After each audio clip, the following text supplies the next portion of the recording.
Simba es un proyecto gratuito de promoción de la lectura. Ayúdanos a que nuestros libros lleguen a más gente compartiendo lecturas en las redes sociales. Si quieres, también puedes hacer una donación para mantener el proyecto y posibilitar que nuestra biblioteca siga creciendo.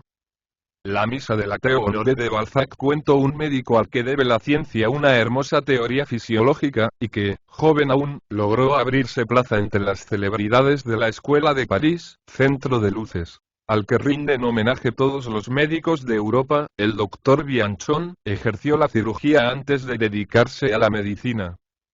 Sus primeros estudios fueron dirigidos por un gran cirujano francés, por el ilustre Desplein, que pasó para la ciencia con la rapidez de un meteoro. Según confesión de sus enemigos, Desplein se llevó a la tumba su método intransmisible. Como todos los hombres de genio, no tenía descendientes y se lo llevó todo consigo. La gloria de los cirujanos se parece a la de los actores, cuyo talento deja de apreciarse tan pronto como desaparecen, y cuya fama solo dura lo que su vida. Los actores y los cirujanos, lo mismo que los grandes cantantes y los artistas que centuplican con su ejecución el poder de la música, solo son héroes del momento. Desplein ofrece un ejemplo de la semejanza que existe entre el destino de estos genios transitorios. Su nombre, tan célebre ayer y tan olvidado hoy, permanecerá dentro de la especialidad a que se dedicó, sin franquear nunca sus límites. Pero no es necesario que concurran circunstancias inauditas para que el nombre de un sabio pase del dominio de la ciencia, al dominio de la historia general de la humanidad. Poseía Desplein esa universalidad de conocimientos que hacen de un hombre el verbo o la figura de un siglo.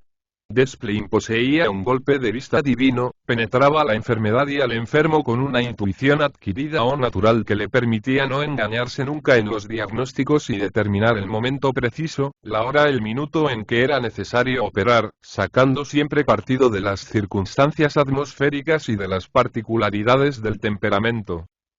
Para marchar de este modo de acuerdo con la naturaleza habría estudiado acaso la incesante misión de los seres y de las sustancias elementales, contenidas en la atmósfera o que provee la tierra al hombre que las absorbe y las prepara para sacar de ellas un jugo particular. ¿Procedía, acaso, con ese poder de deducción y analogía a que es debido el genio de Cuvier? Sea de ello lo que fuere, es lo cierto que este hombre se había hecho el confidente de la carne y la comprendía lo mismo en su pasado que en su porvenir, basándose en el presente. Pero ha resumido toda la ciencia en su persona como lo hicieron Hipócrates, Galeno y Aristóteles. ¿Condujo toda una escuela hacia nuevos mundos? No. Si es imposible negar a este perpetuo observador de la química humana la antigua ciencia del magismo, es decir, el conocimiento de los principios en fusión, las causas de la vida antes de la vida, lo que ha de ser antes de ser, es preciso confesar, para ser justo que, desgraciadamente, todo en él fue personal. Aislado toda su vida por el egoísmo, e un egoísmo mata hoy su gloria. Su tumba no está provista de la estatua sonora que repite al porvenir los misterios que el genio establece a expensas suyas. Pero sin duda el talento de Desplein era solitario de sus creencias y, por consiguiente, mortal. Para él, la atmósfera terrestre era un saco generador, veía la Tierra como un huevo en su cascarón y no pudiendo saber quién era primero en el uno orden de la existencia, si el huevo o la gallina, no admitió ni lo uno ni lo otro. No creía ni en el animal anterior ni en el espíritu posterior al hombre. Desplein no estaba en la duda, afirmaba. Su ateísmo puro y franco se pareció al de muchos sabios, que son la mejor gente de un mundo, pero que niegan la existencia de Dios del mismo modo que algunas gentes religiosas niegan la posibilidad de que pueda haber ateos. Esta opinión no tiene nada de particular en un hombre acostumbrado desde sus primeros años a disecar el ser por excelencia, antes, durante y después de la vida, y a escudriñar todos sus órganos sin encontrar en ellos esa alma única, tan necesaria para todas las teorías religiosas. Reconociendo en el hombre un centro cerebral, un centro nervioso y un centro aéreo sanguíneo, de los cuales, los dos primeros se suplen también uno al otro, que tuvo en los últimos días de su vida la firme convicción de que el sentido del oído no era absolutamente necesario para oír, ni el sentido de la vista absolutamente necesario para ver y que el plexo solar lo reemplazaba sin duda alguna, Desplein se confirmó en su ateísmo con este hecho, a pesar de no tener ninguna relación con Dios.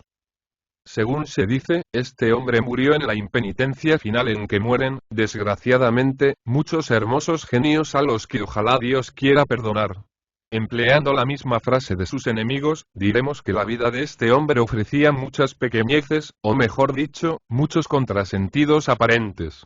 Sin conocer nunca los móviles que hacen obrar a ciertos espíritus superiores, los envidiosos o los necios echan mano inmediatamente de ciertas contradicciones superficiales para hacer un acto de acusación, por el cual les hacen figurar momentáneamente.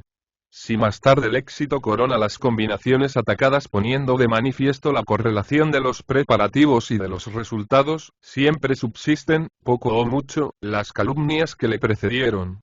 Igualmente, en nuestros días, Napoleón fue condenado por nuestros contemporáneos cuando desplegaba las alas de su águila sobre Inglaterra, y hubiera sido preciso el 1822 para explicar el 1804 y las batallas de Bolonia. Siendo la gloria y la ciencia de Desplain inatacables, sus enemigos criticaban la rareza de su humor y de su carácter, siendo así que lo que tenía el gran cirujano era sencillamente lo que los ingleses llaman eccentricity. Vestido a veces elegantemente, como Crevillon, el trágico, demostraba de pronto una singular indiferencia en su manera de vestir y tan pronto se le veía en coche como a pie. Tan pronto brusco como amable, áspero y avaro en apariencia, pero capaz de ofrecer su fortuna a sus maestros desterrados que le hicieron el honor de aceptarla por algún tiempo, ningún hombre ha inspirado ni ha sido objeto de juicios más contradictorios. Aunque capaz para lograr una condecoración, que los médicos no debieran solicitar con intrigas y de dejar caer en la corte un libro de oraciones de su bolsillo, no dudéis de que en su interior se burlaba de todo y de que sentía un profundo desprecio por los hombres, después de haberlos observado de arriba a abajo y después de haberlos comprendido tal cual son en medio de los actos más solemnes y más mezquinos de la vida. En los grandes hombres, las cualidades suelen guardar proporción.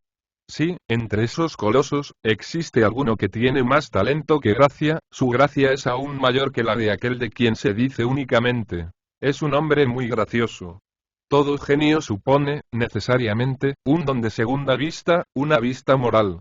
Esta vista puede aplicarse a alguna especialidad, pero el que ve la flor puede ver el sol. El que oyó a un diplomático salvado por él: ¿cómo está el emperador? Y le respondió: el cortesano vuelve, el hombre sabrá abrirse paso, este no es solamente cirujano o médico, sino que es también prodigiosamente ocurrente. Así pues, el observador paciente y asiduo de la humanidad legitimará las exorbitantes pretensiones de Desplain y le creerá, como se creía él mismo, apto para ser tan buen ministro como buen médico. Entre los enigmas que ofrece a los ojos de sus contemporáneos la vida de Desplain, hemos escogido uno de los más interesantes, porque su solución se encontrará al final del relato, vengándole de ciertas acusaciones. De todos los discípulos que Desplain tuvo en el hospital, Horacio Bianchon fue uno de aquellos con quien más simpatizó. Antes de ser interno en el hospital, Horacio Bianchon era un estudiante de medicina, que se albergaba en una miserable casa de huéspedes del barrio latino, conocida con el nombre de la Casa Bauker. Este pobre joven sufría allí los ataques de esa ardiente miseria, especie de crisol de donde los grandes talentos deben salir puros e incorruptibles, como diamantes que pueden ser sometidos a todos los choques sin romperse. Expuestos al fuego violento de sus pasiones desencadenadas, estos hombres adquieren la probidad más inalterable y contraen el hábito de las luchas que esperan al genio con el trabajo constante con que han procurado cercar sus apetitos engañados. Horacio era un joven recto, incapaz de tergiversar una palabra en las cuestiones de honor, que se iba siempre sin rodeos al asunto y que lo mismo estaba dispuesto por sus amigos a empeñar la capa, que a sacrificarles sus días y sus noches. Horacio era, en una palabra, uno de esos amigos que no se preocupan por lo que reciben a cambio de lo que entregan, seguros de percibir a su vez más de lo que dan. La mayor parte de sus amigos sentían por él ese respeto que inspira la virtud sin énfasis, y algunos de ellos temían su censura. Pero Horacio desplegaba estas cualidades sin ostentación. Ni puritano ni sermoneador, juraba con gracia cuando daba un consejo y acudía con gusto a una juerga cuando la ocasión se presentaba.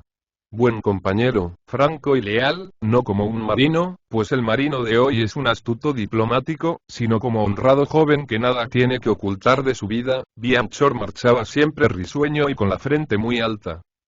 En fin, para expresarlo todo con una palabra y teniendo en cuenta que los acreedores son considerados hoy como la representación más real de las furias antiguas, diremos que Horacio era el Pílades de más de un Orestes.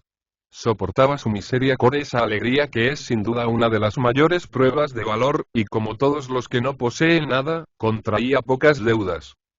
Sobrio como un camello, ágil y avispado como un ciervo, era invariable y permanecía firme en sus ideas y en su conducta. La vida feliz de Bianchon empezó el día en que el ilustre cirujano Desplein echó de ver las cualidades y los defectos que hacen doblemente precioso para sus amigos al doctor Horacio Bianchon. Cuando un jefe de clínica toma en su regazo a un joven, este joven pone, como suele decirse, el pie en el estribo. Desplein no dejaba de llevar a Bianchon como practicante a las casas opulentas, donde casi siempre caía alguna gratificación en la escarcela del interno, y donde se iban revelando insensiblemente al provenzal los misterios de la vida parisiense. Le dejaba asistir a las consultas en su despacho, y a veces lo enviaba a acompañar a algún rico enfermo que iba a tomar aguas, preparándole de este modo una clientela. De todo esto resultó que, al cabo de cierto tiempo, el tirano tuvo un seide. Estos dos hombres, el uno en la cima de los honores y de la ciencia y gozando de una inmensa fortuna y de una inmensa gloria, y el otro modesto Omega, llegaron a ser amigos íntimos. El gran Desplein no tenía secretos para su interno, y este sabía si tal mujer se había sentado en una silla al lado de su maestro o en el famoso canapé que se encontraba en el despacho y en el que Desplein acostumbraba a dormir. Bianchon conocía los misterios de aquel temperamento de león y de toro, que acabó por ensanchar y amplificar más de lo ordinario el gusto del gran hombre, y causó su muerte por el desarrollo del corazón. Estudió las extravagancias de aquella vida tan laboriosa, los proyectos de aquella avaricia tan sórdida, y las esperanzas del hombre político escondido bajo la capa del sabio, y pudo prever las decepciones que esperaban al único sentimiento que encerraba aquel corazón, más bien bronceado que de bronce.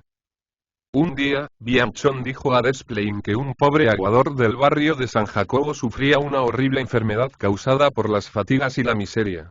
Aquel pobre auverniano no había comido más que patatas durante el crudo invierno del año 1821. Desplein dejó a todos sus enfermos, y exponiéndose a reventar su caballo, voló acompañado de Bianchon a la morada de aquel pobre hombre, y lo hizo transportar a la casa de salud establecida por el célebre Dubois en el arrabal de San Dionisio. Cuidó con el mayor cariño a este hombre, y cuando estuvo restablecido le dio la suma necesaria para comprar un caballo y una cuba. Aquel auverniano se distinguió por un rasgo original. Habiendo caído enfermo uno de sus amigos, lo llevó inmediatamente a casa de Desplein, diciendo a su bienhechor: no hubiese podido soportar que hubiera ido a casa de ningún otro. Áspero y todo, como era, Desplein estrechó la mano al aguador y le dijo: tráemelos a todos. E hizo entrar al hijo de Cantal en el hospital, donde lo cuidó con el mayor esmero. Bianchon había observado ya varias veces que su jefe sentía mucha predilección por los auvernianos y sobre todo por los aguadores. Pero como Desplein ostentaba una especie de orgullo en tratar bien a los enfermos de sus salas, el discípulo no vio en aquello nada de raro. Un día atravesando la plaza de San Sulpicio, Bianchon vio que su maestro entraba en la iglesia a eso de las 9 de la mañana. Desplein, que en aquella época no daba un paso sin su cabriolé, iba a pie y se colaba por la calle del Petit Lion, como si entrase en una casa sospechosa. El interno, que conocía las opiniones de su maestro, picado de curiosidad, entró en San Sulpicio, y no fue poco su asombro al ver al gran Desplein, a aquel ateo sin piedad por los ángeles que no ofrecen trabajo a los bisturíes y que no pueden tener fístulas ni gastritis, en una palabra, a aquel intrépido incrédulo, humildemente arrodillado, ¿y dónde diréis? Ante la capilla de la Virgen, ante la cual oyó una misa, dio para los gastos del culto, dio para los pobres y permaneció serio como si se hubiese tratado de una operación. Seguramente que no ha ido a esclarecer cuestiones relativas al parto de la Virgen, decía Bianchon, cuyo asombro no tuvo límites si le hubiera visto en la procesión del Corpus llevando uno de los cordones del palio. El hecho me hubiera causado risa. Pero a estas horas, solo y sin testigos, me da en verdad mucho que pensar. Bianchon no quiso que pudiera creerse que espiaba al cirujano del hospital principal, y, por lo tanto, se alejó. Por casualidad, le invitó Desplein aquel mismo día a comer con él a una fonda, y de una cosa en otra, Bianchon llegó, mediante hábiles preparaciones, a hablar de la misa, calificándola de mojiganga y de farsa. Una farsa que ha costado más sangre a la cristiandad que todas las batallas de Napoleón y que todas las sanguijuelas de Broussais. La misa es una invención papal que no se remonta más allá del siglo VI y que está basada en el Hoc Est Corpus. ¿Cuántos torrentes de sangre ha sido preciso verter para establecer la fiesta del Corpus Christi, con cuya institución quiso la corte de Roma hacer constar su victoria en la cuestión de la presencia real, cisma que turbó a la Iglesia por espacio de 3 siglos? Las guerras del conde de Tolosa y de los albigenses son la cola de esta cuestión. Los valdenses y los albigenses se negaban a reconocer esta innovación. Por fin, Desplein se puso con satisfacción a desplegar toda su verbosidad de ateo, y su conversación fue un verdadero flujo de burlas volterianas, o mejor dicho, una detestable falsificación del citador. «Diablo», se dijo Bianchon para sus adentros, «¿dónde está el devoto de esta mañana?». Pero guardó silencio porque llegó a dudar que fuese verdaderamente su maestro el individuo que había visto en San Sulpicio. Desplein no se hubiese tomado el trabajo de decir una mentira a Bianchon. Ambos se conocían ya demasiado bien, se habían comunicado su modo de pensar sobre cuestiones tan graves como esta, y habían discutido sistemas de natura rerum, sondándolas o disecándolas con los bisturíes y el escalpelo de la incredulidad. Transcurrieron 3 meses. Bianchon no dio importancia a aquel hecho, sin embargo, de que había quedado grabado en su memoria, cuando, un día de aquel mismo año, uno de los médicos del hospital tomó a Desplein por el brazo, delante de Bianchon como para interrogarle. ¿Qué iba a hacer ayer a San Sulpicio, mi querido maestro? A ver a un sacerdote que tiene una caries en la rodilla y al que la señora duquesa de Angulema me ha hecho el honor de recomendarme, dijo Desplein. El médico quedó satisfecho con esta respuesta, pero no Bianchon, el cual se dijo para sus adentros. «Ah. ¿Va a haber rodillas enfermas a la iglesia? Ya caigo, iba a oír misa». Bianchon se prometió acechar a Desplein, recordó el día y la hora en que lo había sorprendido entrando en San Sulpicio, y proyectó ir allí al año siguiente, el mismo día y la misma hora, a fin de ver si le sorprendía de nuevo. En este caso, la periodicidad de su devoción le autorizaría para llevar a cabo una investigación científica, pues no era probable que existiera en un hombre semejante una contradicción entre el pensamiento y la acción. Al año siguiente, el día y la hora dichas, Bianchon, que no era ya alumno de Desplein, vio que el cabriolé del cirujano se detenía en la esquina que forman la calle de Tournon y la del Petit Lion, y que su maestro tomaba jesuíticamente a lo largo de los muros de San Sulpicio, donde oyó de nuevo misa en el altar de la Virgen. No había duda que era Desplein, el cirujano, su jefe, el ateo impeto, el devoto por casualidad. La intriga se complicaba. La persistencia de aquel ilustre sabio era para llamar la atención a cualquiera. Cuando Desplein salió de la iglesia, Bianchon se acercó al sacristán, que estaba arreglando el altar, y le preguntó si el señor que acababa de marcharse era asiduo concurrente a la iglesia. «Hace ya 20 años que estoy aquí», dijo el sacristán, «y en todo ese tiempo he visto siempre que el señor Desplein viene, 4 veces al año, a oír esta misa, de la cual es fundador». «Una fundación hecha por él», se dijo Bianchon alejándose. «Esto sí que es cosa tan complicada como el misterio de la Inmaculada Concepción, misterio que por sí solo basta para hacer a un médico incrédulo». Pasó algún tiempo sin que el doctor Bianchon, que seguía siendo amigo de Desplein, hubiese tenido ocasión para hablarle de aquella particularidad de su vida. Si bien se encontraban en consulta o en sociedad, era difícil que hallase en ese momento de confianza y de soledad, durante el cual se permanece con las piernas tendidas, la cabeza apoyada en el respaldo de un sillón y en el que 2 amigos se cuentan sus secretos. Por fin, a los 7 años de ocurrido este hecho, después de la Revolución de 1830, cuando el pueblo se precipitaba sobre el arzobispado, cuando las inspiraciones republicanas lo empujaban a destruir las cruces doradas que despuntaban como rayos en medio de la inmensidad de este océano de casas. Cuando la incredulidad y la sedición llenaban las calles, Bianchon sorprendió a Desplain entrando una vez más en San Sulpicio. El doctor le siguió y se colocó a su lado, sin que su amigo le hiciese la menor seña, ni diese muestras de la menor sorpresa. Ambos oyeron la misa fundada por el ateo. Amigo mío, dijo Bianchon a Desplain una vez que estuvieron fuera de la iglesia, ¿quiere usted decirme la razón de su modo de proceder? Esta es la tercera vez que le sorprendo a usted oyendo misa. ¿Quiere usted explicarme la razón de ese misterio y de ese desacuerdo flagrante entre sus opiniones y su conducta? Usted no cree en Dios y va a misa, y, por lo tanto, está usted obligado a responderme, mi querido maestro.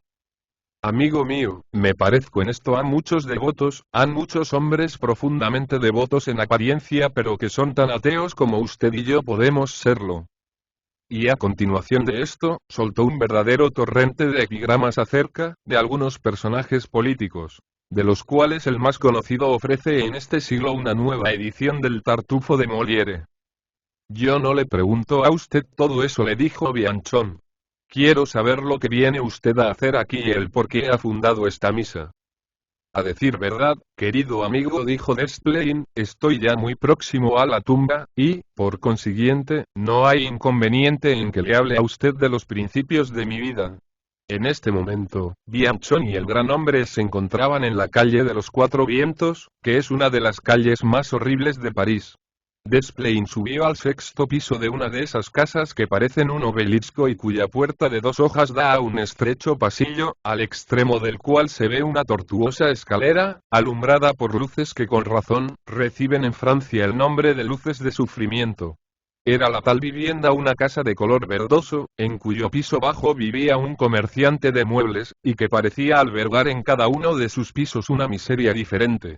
Levantando el brazo con gran energía, Desplain dijo a Bianchon.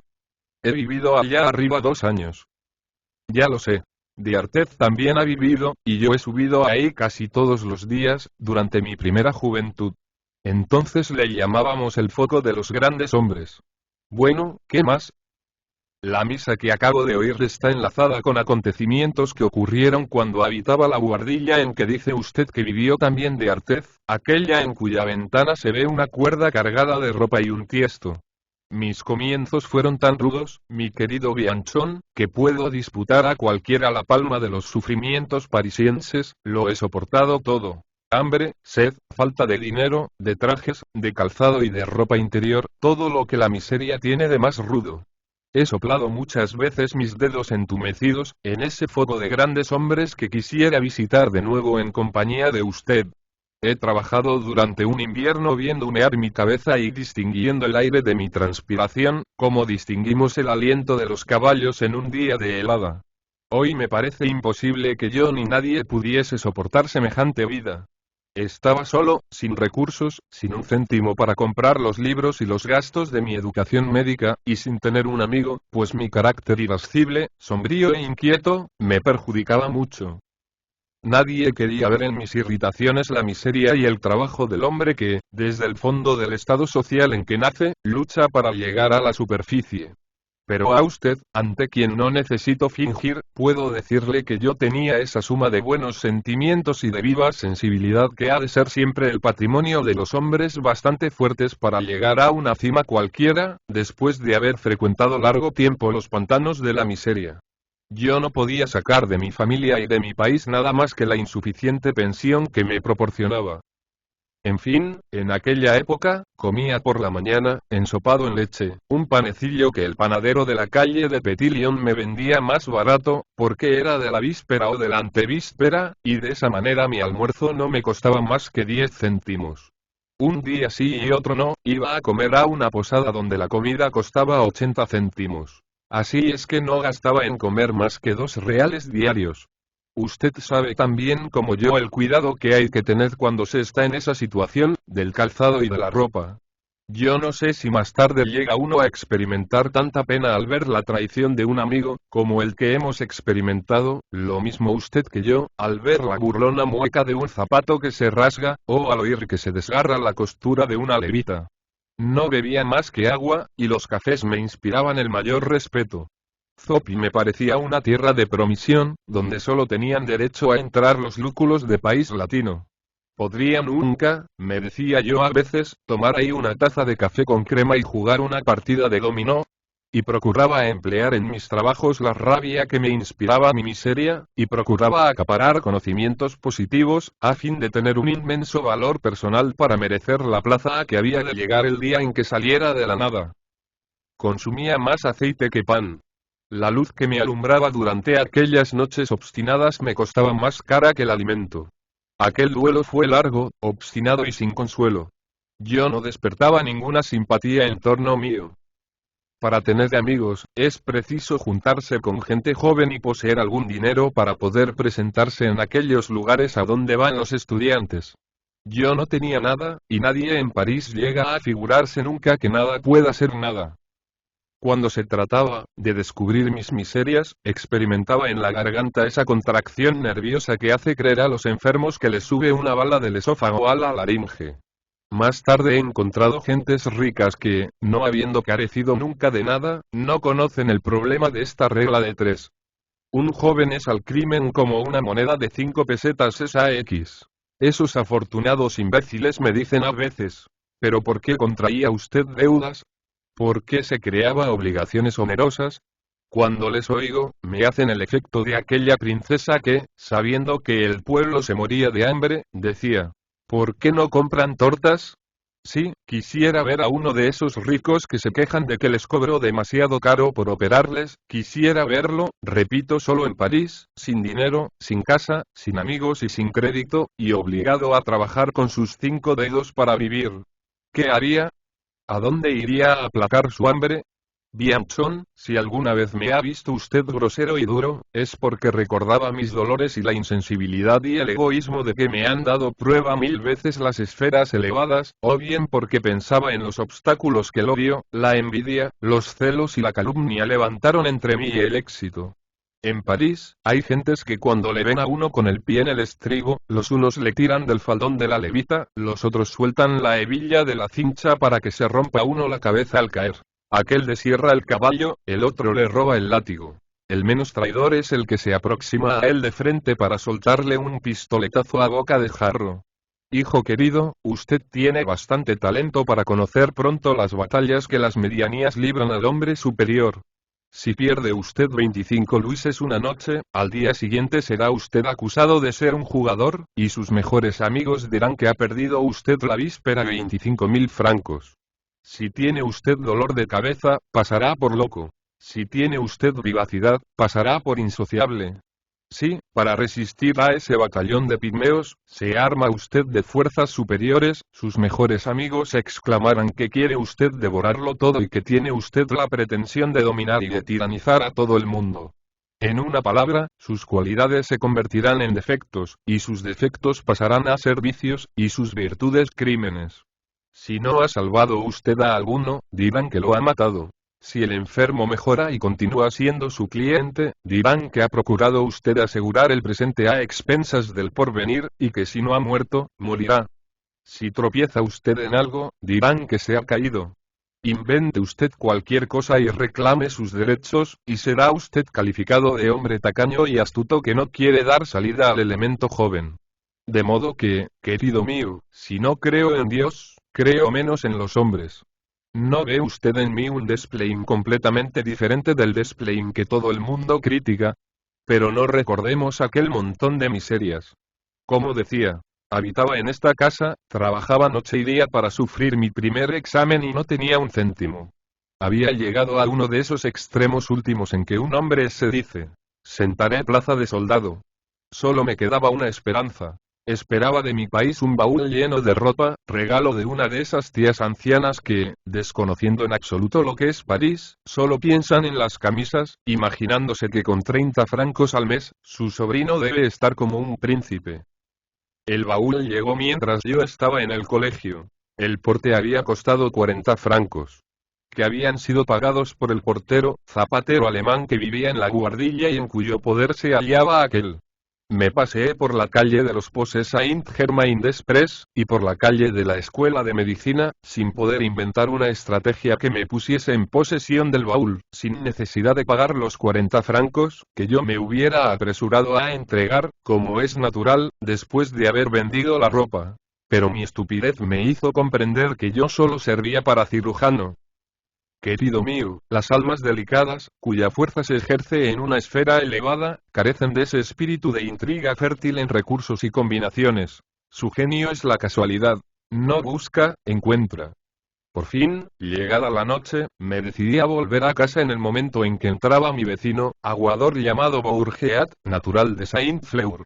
Este hombre y yo nos conocíamos como se conocen dos inquilinos que tienen sus habitaciones contiguas, que se oyen en el dormir, toser y vestirse, y que acaban por acostumbrarse el uno al otro. Mi vecino me comunicó que el propietario, al que debía yo 3 meses, me había despedido, y que tendría que desalojar al día siguiente. A él también le había hecho lo mismo, a causa de su profesión. Pasé la noche más dolorosa de mi vida. ¿Dónde buscar un hombre para que trasladase mis 4 trastos y mis libros? ¿Cómo pagar al mozo de cuerda y al portero? ¿A dónde ir? Con lágrimas en los ojos me repetía yo estas preguntas insolubles, como se repiten los locos sus refranes. Por fin, me dormí. La miseria tiene para sí un reposo divino lleno de hermosos sueños. Al día siguiente por la mañana, en el momento en que comía mi escudilla de pan ensopado en leche, Bourgeat entra y me dice bruscamente: Señor estudiante, yo soy un pobre hombre hospiciano del hospital de Saint-Fleur, sin padre ni madre, y no soy bastante rico para poder casarme. Usted no es tampoco fértil en parientes ni cuenta con lo que yo cuento.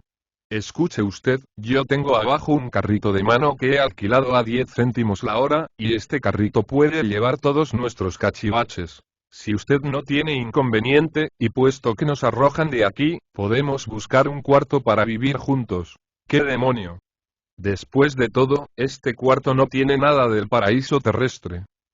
Ya lo sé, mi buen Bourgeat, le dije, pero me encuentro muy apurado porque tengo abajo un baúl que contiene más de 100 escudos de ropa, con cuyo importe podría pagar al propietario y lo que le debo al portero, y como no tengo un céntimo, no voy a poder sacarlo.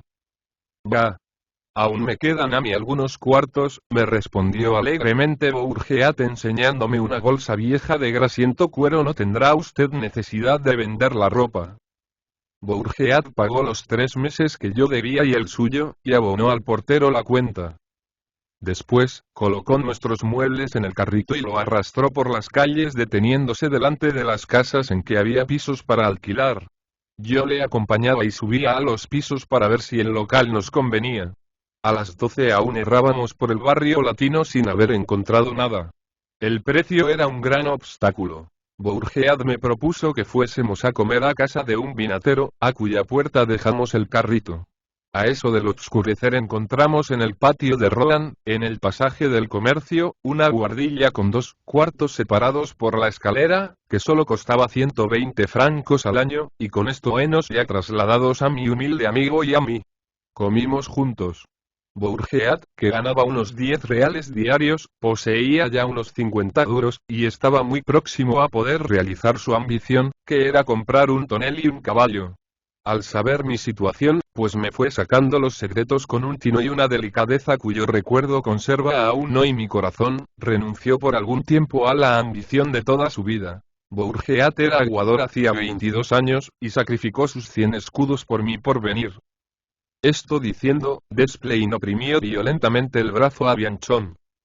Me dio el dinero necesario para mis exámenes. Aquel hombre, amigo mío, comprendió que yo tenía un porvenir y que las necesidades de mi inteligencia eran más importantes que las suyas. Se ocupó de mí, me llamaba su hijo, me prestó el dinero necesario para comprar los libros e iba de vez en cuando de puntillas a verme trabajar. En fin, sus cuidados verdaderamente paternales llegaron hasta a obligarme a sustituir el alimento insuficiente y malo a que estaba condenado, por un alimento sano y abundante. Bourgeat, hombre de unos 40 años, tenía cara de aldeano de la Edad Media, una frente bombeada y una cabeza que un pintor hubiera podido tomar como modelo para un licurgo. El pobre hombre sentía en su corazón hambre de afectos, y no había sido amado nunca más que por un perro, que había muerto hacía poco, y del cual me hablaba siempre, preguntándome si creía yo que la iglesia consentiría en decir misa por el descanso de su alma. Según decía él, su perro era un verdadero cristiano, que le había acompañado durante 12 años a la iglesia, sin que nunca hubiese ladrado, que escuchaba los órganos sin aullar y que permanecía acurrucado a su lado en una actitud que le hacía creer que rogaba con él. Aquel hombre fijó en mí todo su afecto, me aceptó como un ser solo y desgraciado, y pasó a ser para mí la madre más atenta, un bienhechor delicado y, en una palabra, el ideal de esa virtud que se complace en su obra. Cuando lo encontraba en la calle, me dirigía una mirada de inteligencia llena de inconcebible nobleza, procuraba andar con ligereza, como si no le molestase la carga de agua que soportaba y se consideraba feliz al verme robusto y bien vestido. En una palabra, tuvo para mí la abnegación de un padre y el amor de madre. Bourgeat me hacía los recados, me despertaba por la noche a las horas convenidas, limpiaba mi quinqué y fregaba el descansillo de nuestra escalera. Limpio como una inglesa, era tan buen criado como buen padre. Él cocinaba, serraba como Filopemen la leña y comunicaba a todas sus acciones una gran sencillez, conservando siempre su dignidad, pues parecía comprender que el objeto lo ennoblecía todo. Cuando me separé de aquel buen hombre para entrar en el hospital como interno, experimentó no sé qué dolor al pensar que ya no podría vivir conmigo. Pero se consoló con la perspectiva de reunir el dinero necesario para los gastos de mi licenciatura y me hizo prometer que iría a verle los días de salida. Bourgeat estaba orgulloso de mí, me amaba por mí y por él. Si lee usted el discurso de mi licenciatura, verá que se lo dediqué a él. El último año que estuve interno en el hospital yo había ganado el dinero suficiente para devolver lo que le debía a aquel digno auverniano comprándole un caballo y un tonel. Aquel pobre hombre se puso furioso al saber que me privaba de mi dinero, y sin embargo estaba encantado al ver sus intentos realizados. Se reía y me reñía al mismo tiempo. Miraba el tonel y el caballo y se enjugaba una lágrima diciéndome: mal hecho, mal hecho. Ah, qué tonel más hermoso. Ha hecho usted mal, el caballo es más fuerte que un auverniano. Nunca he visto nada tan conmovedor como aquella escena. Bourgeat se empeñó en comprarme aquel estuche, con adornos de plata que habrá usted visto en mi despacho y que es la cosa más preciada que poseo. Aunque se embriagaba con mis propios éxitos, nunca se le escapó la menor palabra ni el menor gesto que quisiesen decir: gracias a mí se ha distinguido este hombre. Y sin embargo, sin él, nada más cierto que la miseria me hubiese matado. El pobre hombre se había sacrificado por mí y no había comido más que pan frotado con ajo, a fin de que yo tuviese el café necesario para poder velar. Una vez cayó enfermo, y como usted puede imaginarse, yo pasé las noches a su cabecera y logré salvarlo. Pero 2 años después tuvo una recaída, y, a pesar de los cuidados más asiduos, a pesar de los esfuerzos más grandes de la ciencia, murió. Jamás rey alguno estuvo mejor cuidado que él. Sí, Bianchon, para arrancar aquella vida a la muerte, hice cosas inauditas. Quería prolongar su vida para que fuese testigo de su obra, para realizar todos sus deseos, para satisfacer el único afecto que me llenó el corazón, para dar expansión a un cariño que, aún hoy ocupa por entero mi alma. Bourgeat, repuso Desplein, después de una pausa, visiblemente emocionado, Bourgeat, que fue mi segundo padre, murió en mis brazos dejándome todo lo que poseía mediante un testamento que había hecho en casa de un escribano público y que llevaba la fecha del año en que habíamos ido a vivir juntos al patio de Rohan. Aquel hombre tenía la fe del carbonero y amaba a la Santa Virgen como hubiera amado a su mujer. Católico ardiente, no había dicho nunca una palabra acerca de mi incredulidad. Cuando estuvo en peligro, me rogó que procurase que no le faltasen nunca los auxilios de la iglesia. Yo hice decir todos los días una misa por él. Muchas veces, durante la noche, me comunicaba sus temores acerca de su porvenir, pues temía no haber vivido bastante santamente. Pobre hombre. Trabajaba de la mañana a la noche como un negro. ¿A quién sino a él pertenece el cielo si es que hay un cielo? Recibió los sacramentos como un santo que era y su muerte fue digna de su vida. Yo fui el único que le acompañé al cementerio.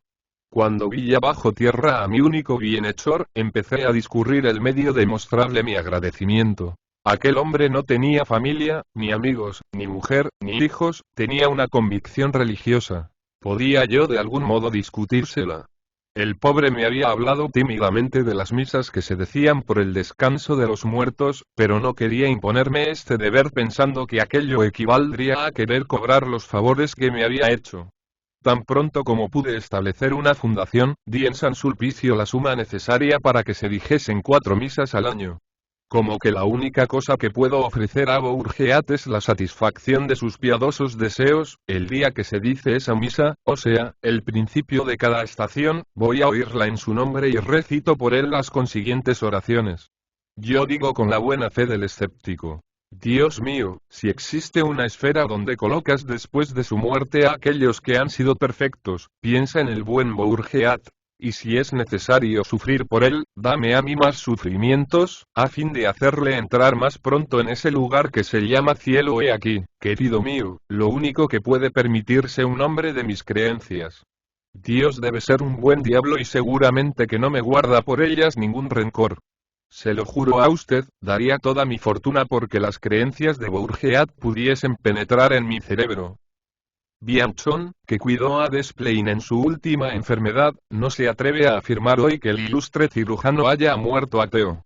No tendrán especial complacencia los creyentes en pensar que el humilde auverniano haya ido a abrirle la puerta del cielo como le abrió antes la puerta del templo terrestre, en cuyo frontispicio se lee: a los grandes hombres, la patria agradecida,